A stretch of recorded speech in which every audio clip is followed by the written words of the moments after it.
Mari kita dengan lembut mengatakan, Yesus, Engkaulah juru selamatku. Biarlah ini boleh menjadi satu doa kita untuk kita boleh mempersiapkan hati kita kepada Tuhan. Juru selamatku,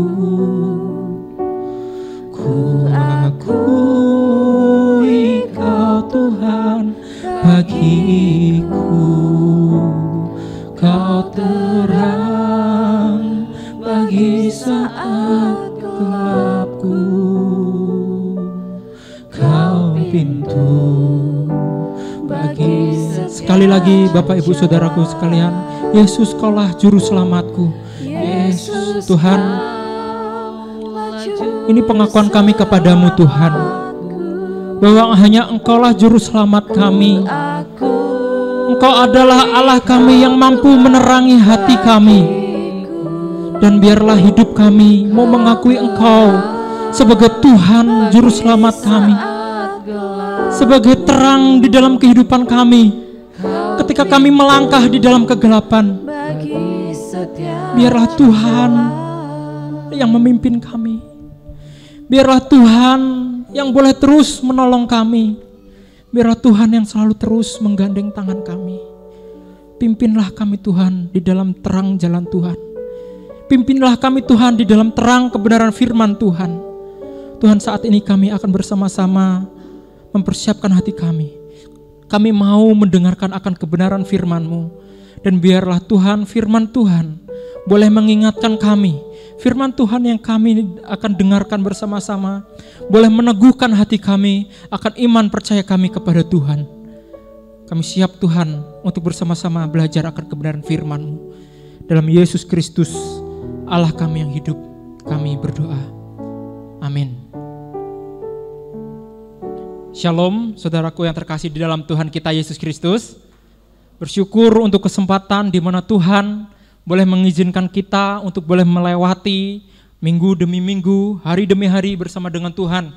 Dan bersyukur di minggu ini, minggu terakhir di tahun ini, Tuhan juga boleh mengizinkan setiap kita untuk boleh datang, beribadah, mendengarkan firman Tuhan bersama-sama. Oleh sebab itu mari saya mengajak setiap kita untuk membuka bagian firman Tuhan. Kita akan belajar dari satu tema, yaitu Yesus datang membawa terang. Saudara, kita akan membuka beberapa bagian akan kebenaran firman Tuhan.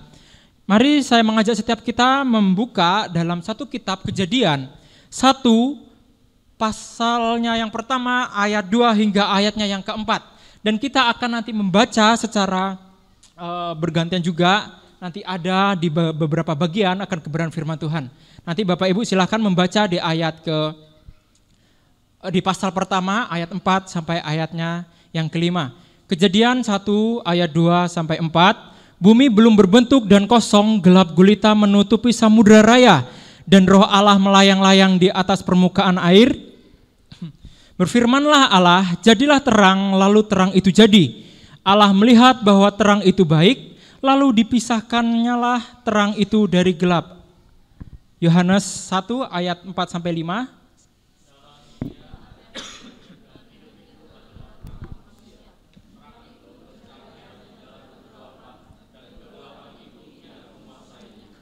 Yohanes 3 ayat 19. Dan inilah hukuman itu, terang telah datang ke dalam dunia, tetapi manusia lebih menyukai kegelapan daripada terang, sebab perbuatan-perbuatan mereka jahat. Pasal 8 ayat 12, silahkan.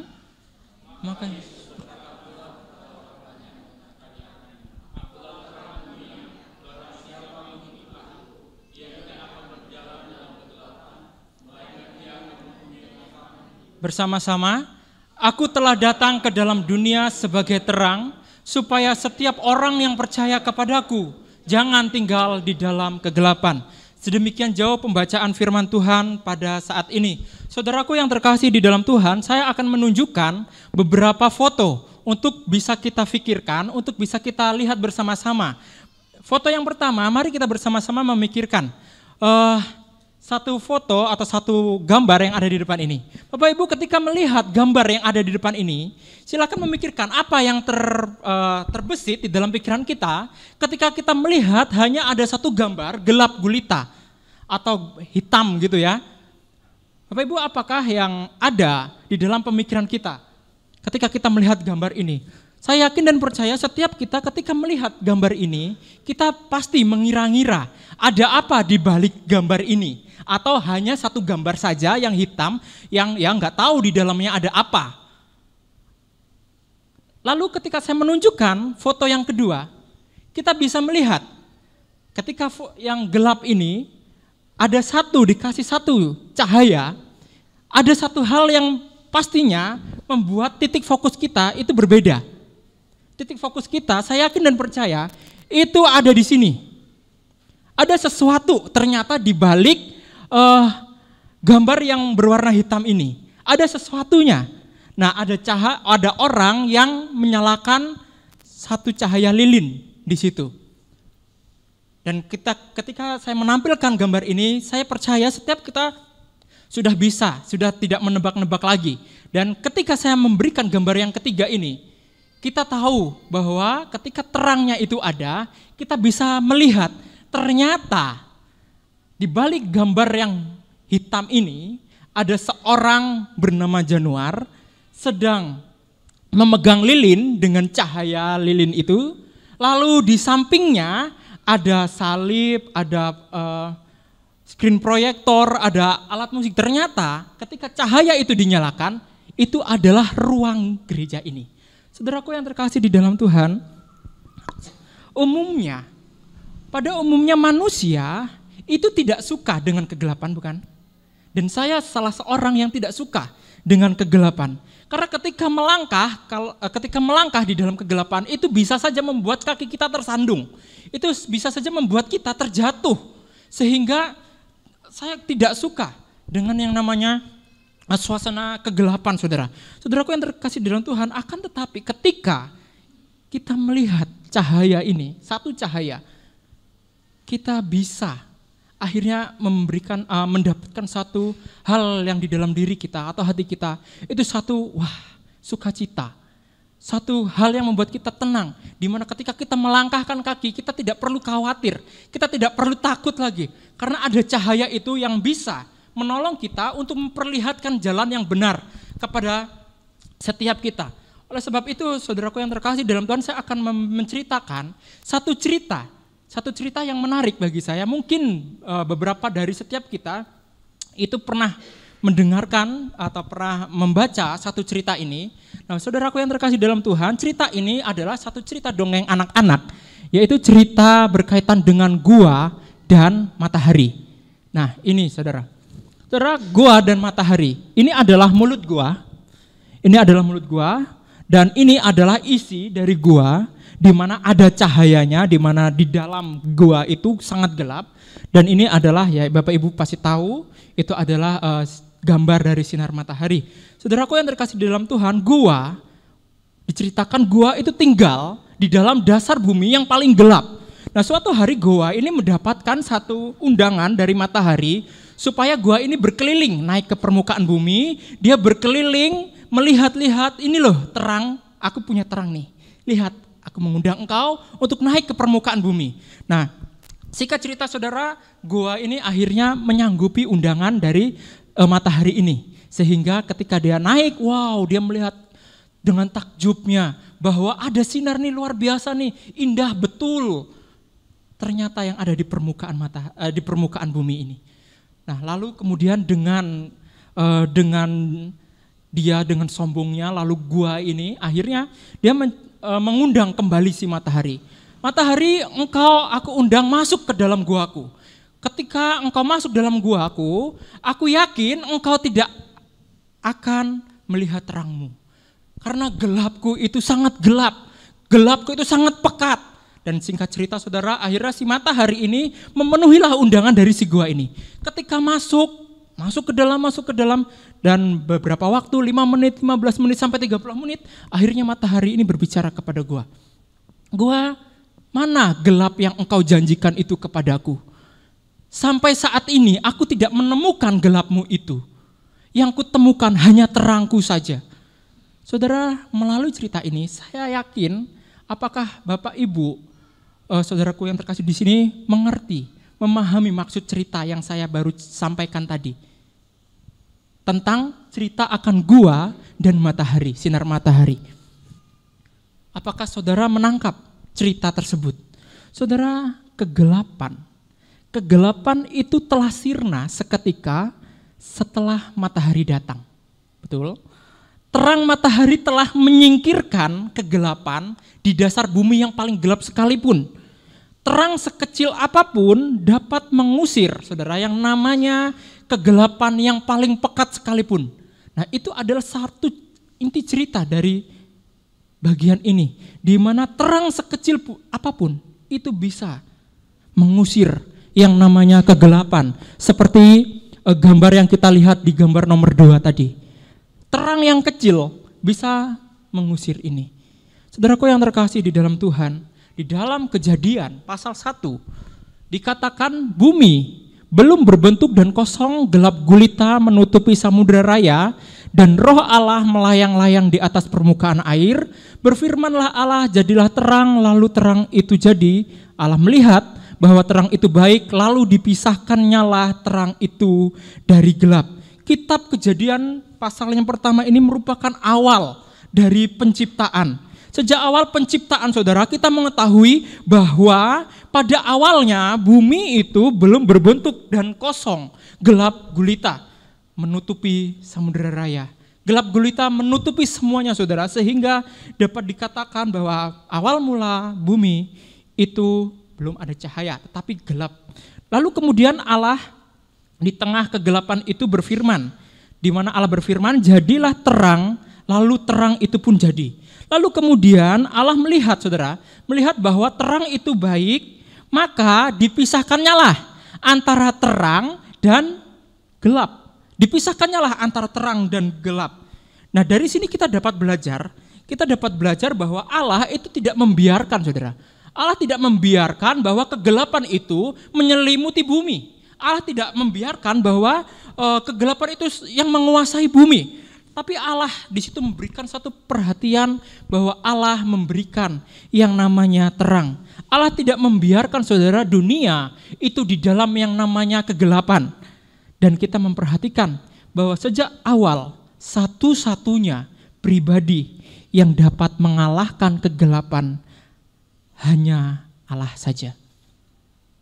Kita melihat bahwa satu-satunya pribadi yang mampu mengalahkan kegelapan itu hanya Allah saja. Mengapa hanya Allah, Tuhan? Mengapa hanya Allah saja yang mampu mengalahkan kegelapan itu? Karena Allah lah yang menciptakan terang. Karena Allah lah yang memisahkan antara kegelapan dan terang itu, sehingga hanya Allah sendiri sajalah yang mampu mengusir kegelapan yang paling gelap sekalipun.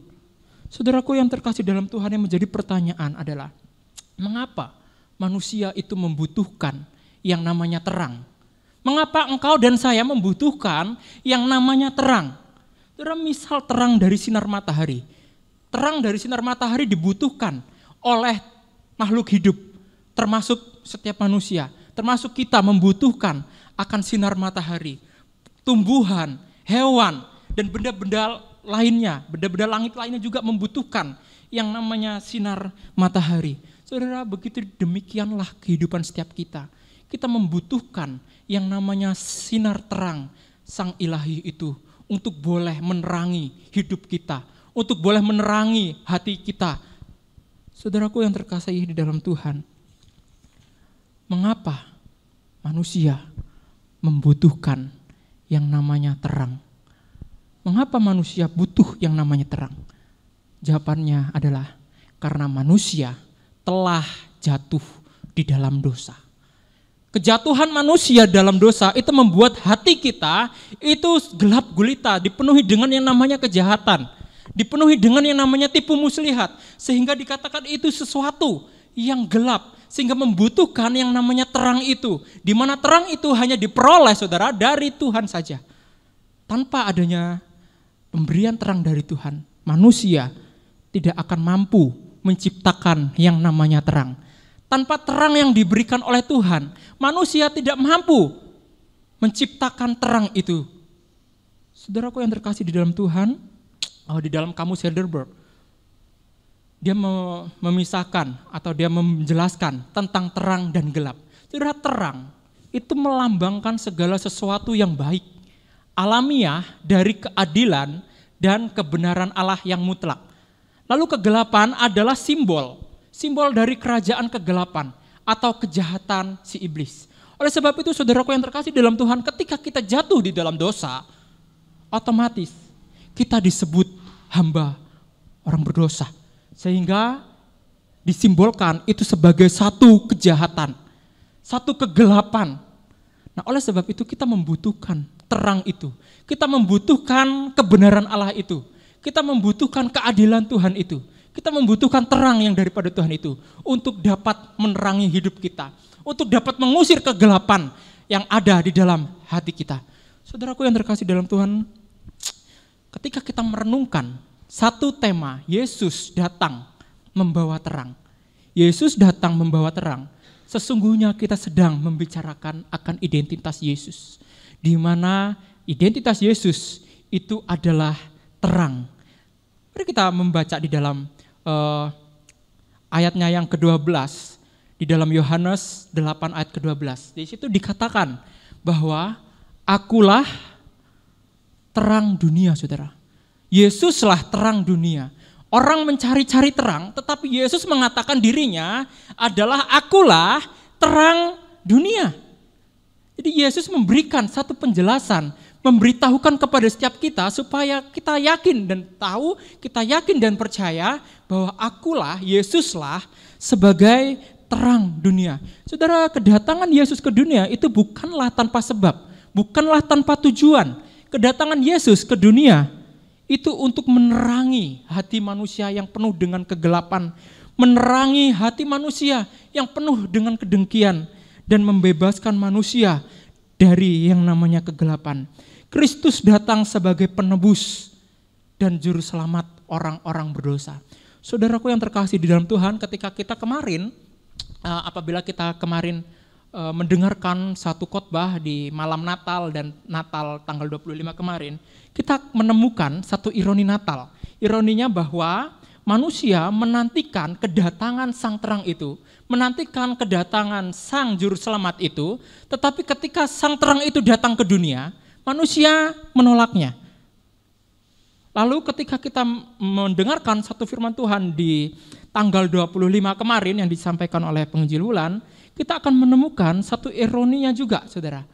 Bahwa manusia yang dulunya dia menanti-nantikan itu, di mana sang Mesias itu sangat terkenal, tetapi ketika dia datang ke dunia, umat kesayangannya pun tidak mengenal sang terang itu, saudara.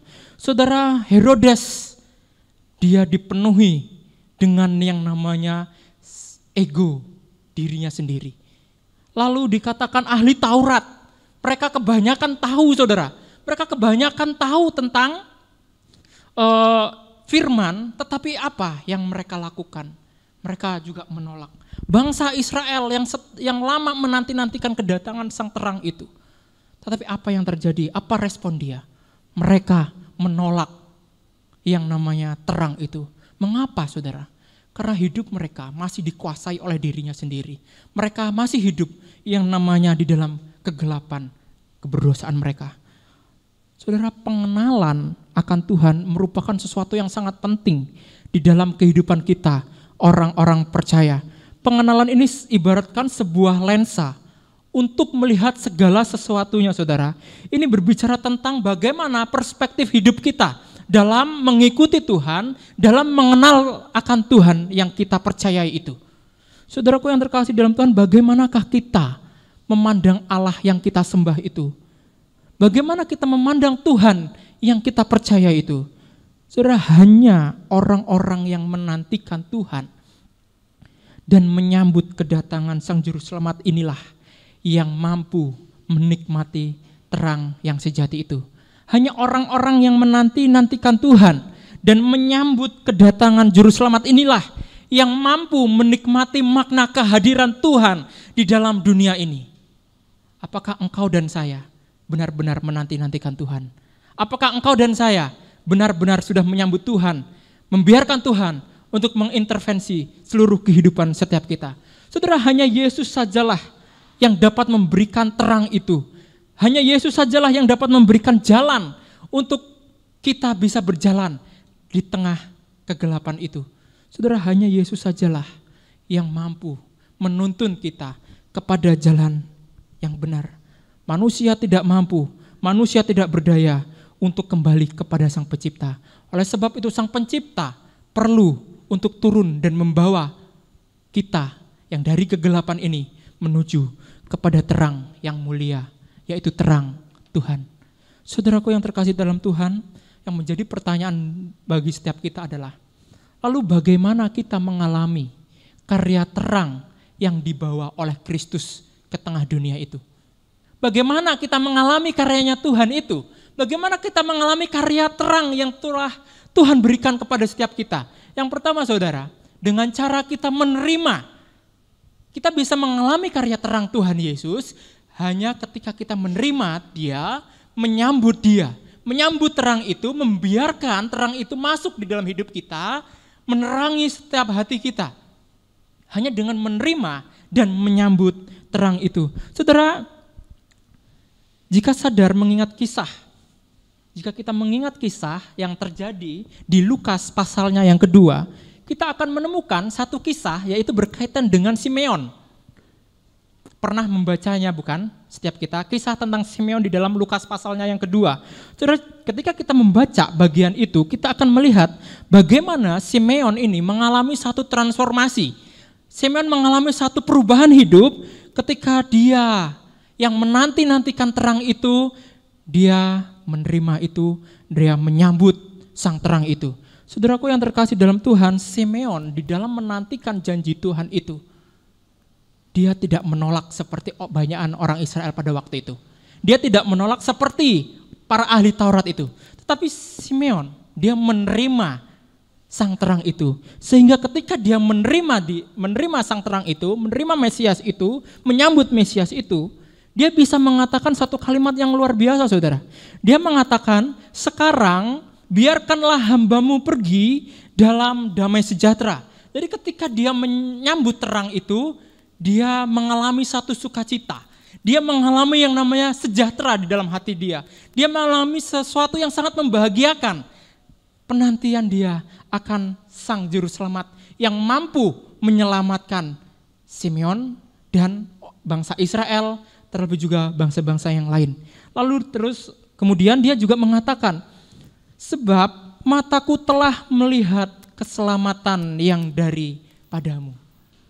Dia bukan hanya menyambut terang itu saudara, tapi dia juga bisa melihat hal itu. Mengapa Simeon bisa melihat? Karena dia punya pengenalan yang baik kepada siapa Tuhan yang dia sembah, kepada siapa Tuhan yang dia nantikan. Dia percaya bahwa Tuhan yang dia nantikan itu, Tuhan yang mampu menyelamatkan dirinya, Tuhan yang mampu membebaskan bangsanya, Tuhan yang mampu membawa terang bagi keselamatan dunia. Saudaraku yang terkasih dalam Tuhan, kita belajar dari Simeon. Kisah Simeon ini mengajarkan kita, jika engkau dan saya ingin melihat yang namanya keselamatan, merasakan sukacita, maka Simeon mengajarkan, sambutlah terang itu, terimalah dia, izinkanlah dia masuk di dalam hidup setiap kita, menerangi hidup kita, menerangi hati kita. Tidak ada cara lain saudara, hanya menyambut sang terang itu untuk masuk di dalam kehidupan setiap kita. Jika engkau ingin memperoleh keselamatan, sambutlah, yakinilah, percayailah Tuhan Yesus itu sebagai terang di dalam kehidupan setiap kita. Lalu cara yang kedua, bagaimana kita mengalami karya terang Kristus tersebut, yaitu dengan kita berjalan di dalam yang namanya terang. Berjalan di dalam terang Tuhan, di dalam Yohanes 8 ayat 12 yang berkata, akulah terang dunia, barang siapa mengikut aku, ia tidak akan berjalan dalam kegelapan, melainkan ia akan mempunyai terang hidup.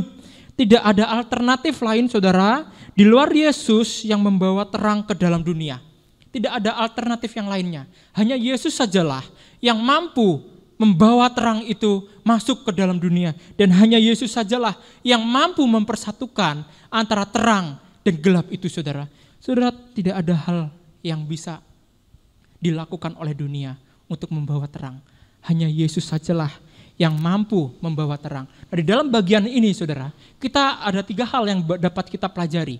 Di dalam bagian ini, hal yang pertama yang dapat kita pelajari adalah ketika kita datang kepada Kristus, kita akan mendapatkan Kristus. Jadi ketika engkau dan saya datang kepada sang terang itu, engkau dan saya akan mendapatkan terang itu. Jadi ketika engkau dan saya datang kepada sang pencipta, sang terang itu, Tuhan tidak pernah yang namanya membiarkan kita terus menerus di dalam yang namanya kegelapan. Tapi Tuhan, engkau dan saya akan mendapatkan yang namanya terang itu.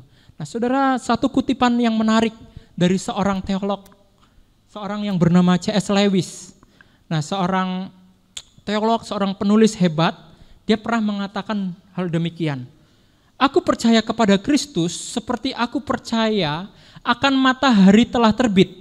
Bukan hanya karena aku dapat melihat matahari, namun karena aku dapat melihat segala sesuatu karena terang matahari itu. Saudara, karena adanya terang, kita dapat melihat segala sesuatu. Karena adanya terang, saya dapat melihat, Bapak Ibu Saudara yang terkasih. Karena adanya terang itulah memampukan setiap kita untuk bisa melangkah tanpa takut di depan ada mara bahaya. Saudara, hidup kita membutuhkan yang namanya terang. Hidup kita membutuhkan terang Tuhan. Inilah yang terjadi ketika kita datang kepada Kristus. Ketika kita datang kepada Kristus dan percaya kepadanya, kita akan mendapatkan Kristus itu. Dan Kristus itu adalah satu kebahagiaan kita. Kristus itu adalah satu sukacita yang mampu membawa, yang mampu menerangi setiap aspek dalam kehidupan kita. Yang kedua saudara, hal yang kita dapat pelajari dari bagian ini, yang kedua, bahwa Yesus adalah terang dunia, juga berarti dunia tidak memiliki terang selain Kristus. Jadi hanya Kristus satu-satunya terang yang ada di dunia ini. Dan dunia tidak pernah yang namanya memiliki terang itu. Hanya Yesuslah yang memiliki terang itu. Kalau engkau dan saya tidak mengikuti Yesus, maka engkau dan saya akan tetap hidup di dalam yang namanya kegelapan. Engkau dan saya akan tetap hidup yang namanya di dalam kejahatan. Dan engkau dan saya jika tidak menerima Kristus di dalam kehidupan setiap kita, kita akan tetap menjadi orang-orang yang akan mendapatkan yang namanya hukuman kekal itu. Tapi jika engkau dan saya menerima Tuhan, menerima terang itu, maka satu sukacita, terang yang besar, terang yang mulia, Tuhan sudah siapkan bagi setiap kita. Yang ketiga, Yesus adalah terang dunia. Itu berarti ketika Yesus hadir, maka dosa akan dinyatakan sebagai segala keburukan dan tipu muslihat. Dosa dikatakan tadi di dalam penyimbolan kegelapan, kejahatan. Jika engkau dan saya tetap hidup di dalam kegelapan, maka kita tidak akan bisa melihat yang namanya terang itu. Oleh sebab itu saudaraku yang terkasih dalam Tuhan, di dalam bagian ini kita dapat mempelajari 3 hal ini, bahwa ketika kita datang kepada Yesus Kristus, Tuhan akan memberikan itu. Tuhan akan memberikan dirinya, Tuhan akan membiarkan dirinya untuk kita datang kepada Dia. Dan Tuhan akan membiarkan dirinya untuk menerangi setiap hidup kita.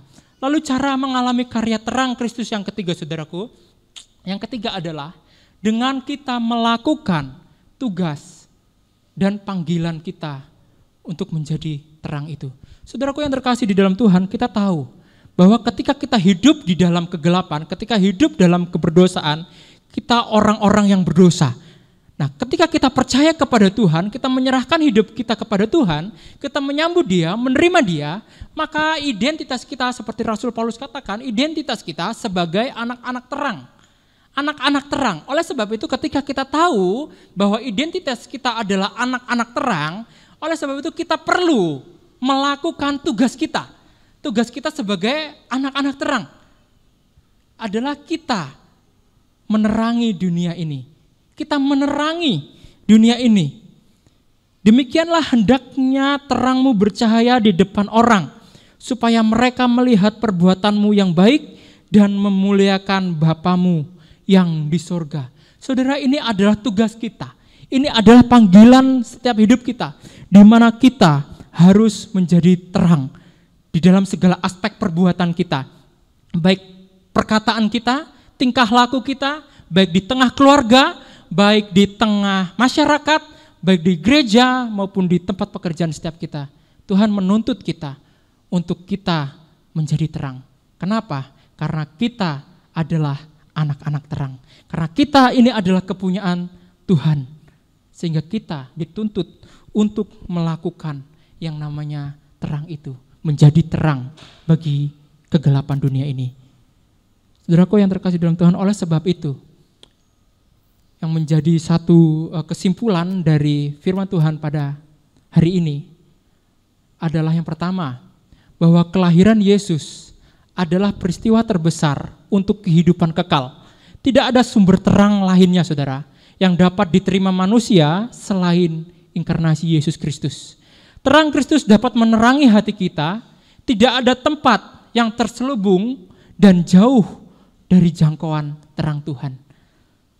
Dapat disimpulkan kemudian, di mana hidup dalam terang adalah berjalan bersama-sama dengan Kristus, diterangi oleh firman-Nya, di mana firman Tuhan itu terus-menerus menjadi terang dalam kehidupan kita, dalam kehidupan keluarga, perilaku, dan bagaimana cara kita bergereja. Sehingga buahnya ialah kita dapat menerangi kegelapan dan menyatakan terang Tuhan di tengah dunia yang penuh kegelapan, di tengah dunia yang penuh dengan keberdosaan ini. Nah, biarlah ini boleh menjadi satu pengingat setiap kita. Biarlah ini boleh menjadi satu kekuatan kita yang meneguhkan iman percaya kita kepada Tuhan. Dan biarlah kita boleh mengingat akan kebaikan Tuhan, di mana Dia sendiri datang membawa terang untuk menerangi hidup setiap kita. Mari kita tundukkan kepala kita bersatu di dalam doa. Tuhan, sungguh kami berterima kasih untuk kesempatan Tuhan boleh izinkan kami untuk bersama-sama boleh datang mendengarkan akan kebenaran firman Tuhan. Tuhan, kami mau datang kepada Tuhan, kami mau percaya kepada Tuhan, bahwa hanya Engkaulah satu-satunya sumber terang di dalam kehidupan kami, yang mampu menerangi kehidupan kami, yang mampu membawa terang di dalam kegelapan hidup dan hati setiap kami, Tuhan. Tuhan, dan biarlah setiap kami, tolong kami Tuhan, agar kami terus bisa berjalan di dalam terang Tuhan, agar kami terus bisa berjalan di dalam kebenaran terang akan firman Tuhan. Dan Tuhan, tolong kami untuk kami boleh menghidupi identitas kami sebagai anak-anak terang. Biarlah kami boleh melakukan tugas kami boleh melakukan, kami boleh memenuhi panggilan hidup kami sebagai anak-anak terang Tuhan. Tuhan, tolong kami, kuatkan dan teguhkanlah hati kami Tuhan. Terima kasih Tuhan untuk kebenaran firman-Mu. Dalam Yesus Kristus kami berdoa.